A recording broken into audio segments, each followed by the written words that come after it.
This is the not fun part about guitars. So here in this setup, I have two saddles that I'm working on. Well, I'm working on one saddle. This is the original saddle for Bourgeois OM. I currently have another saddle in there, but it's too low. So this one's a touch high. The other one is a touch low. I'm trying to make something in between. So I have two saddles here. I've already basically shaped this one and filed it down. It basically came as not a block because the top was done. I get these from Bob Colosi, Colosi. He sells some really high quality bone saddles. He pre-shapes them basically for the top part here for intonation and width of the saddle. This part, the length of it needs trimmed down, which is what I'm doing right now. I've been working on this for about half hour. I decided to make a quick video. So when you get them, you basically have to shave this down, this length down, and the height. Let me see if I have one here just to show you. Here's one for J45, but basically if you can see this, this is how a saddle comes at this height. And then you want to get in there and shape it down to something more like this. So there's a lot of work that needs to be done on it. A lot of sanding. It's not fun. It's not necessarily hard. The smartest thing to do is take your time and be patient. So what I have here is 80 grit sandpaper, 180, 200, 300, 400, I don't know, up to 1500, all the way to 1500. 1500s for finishing stage. 80 grit is to get in there and really, take off when you need to take a good amount off. Once you get down to a decent amount, you get something in between 80 grit and 400 grit, which I think is whatever this is. I don't know what this is here. 120. There's something in the 200 grit range, I think. And then you basically just get in here, make sure it's flat. I hold my left hand like this, making sure that this is flat on a flat surface. This is on my workbench.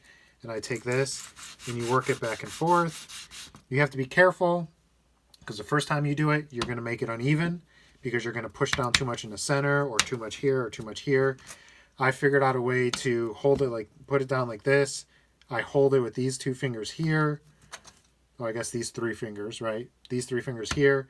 Then I take this finger and I push down here. And then I make sure just uniform pressure. I'm not pushing hard. I'm not doing anything crazy. Just working this back and forth and back and forth and back and forth. Measure, back and forth, measure, back and forth, measure.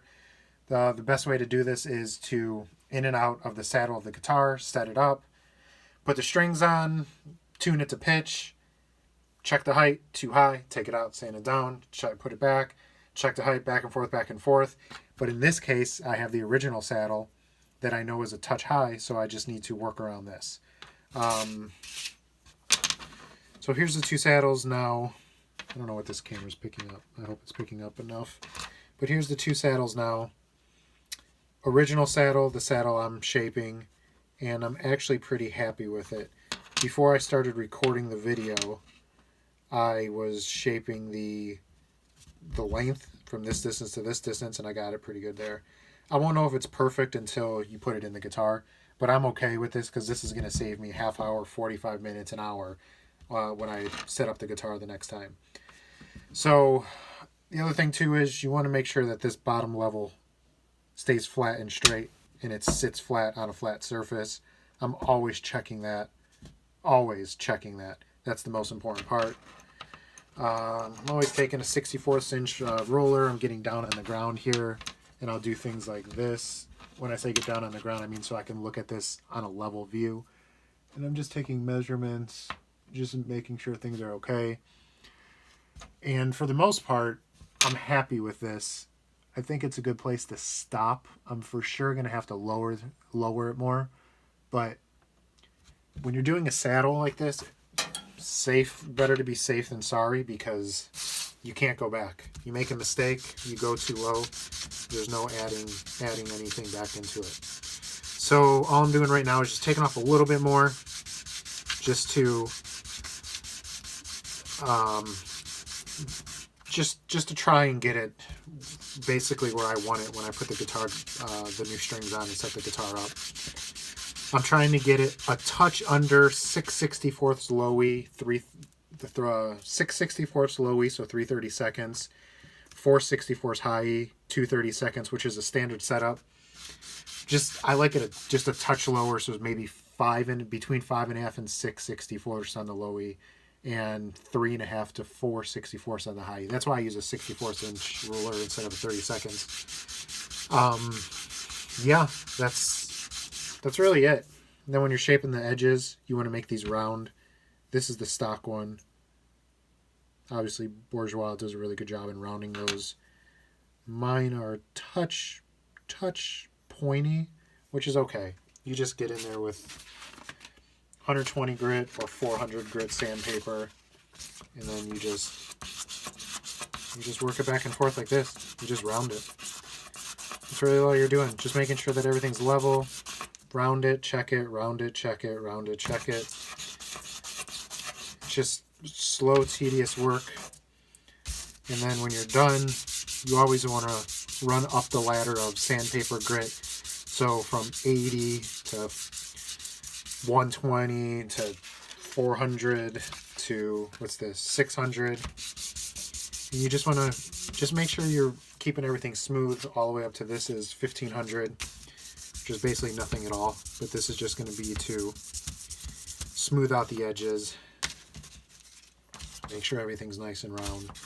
The other thing that you have to do when you put a saddle in is the width of the saddle has to fit into the slot. That I won't know until I get in there and do it, but if you have to do the width, and I'll use 1500 grit for this just to be sure, basically you're just taking it and running it over the sandpaper this way. I wasn't planning on doing this, but I would wear a glove if I were doing this so you don't sand your fingers. But you're just going to basically do that and just go back and forth. Again, I'm using 1500 grit, so I'm really not doing anything at all. But you would do that to polish it up, shine it up, make sure you get all the marks out of it. I don't mess with the top at all. That's one thing I do not do. So if you have a glued-in saddle, I don't have an answer for you. Take it to a tech, have them shape and round off the top. That's not all that difficult, but there's no point in doing it. I'd rather pay a tech the less than $100 for a setup, because all they're going to do is get in there when it's glued on the saddle, tape off the guitar, go back and forth with sandpaper like this is all they're going to do. So that's it. That's how you shape a saddle for a guitar. And again, that's pretty close. Not perfect, but it will do, and I won't know until I put the guitar back together. Thanks.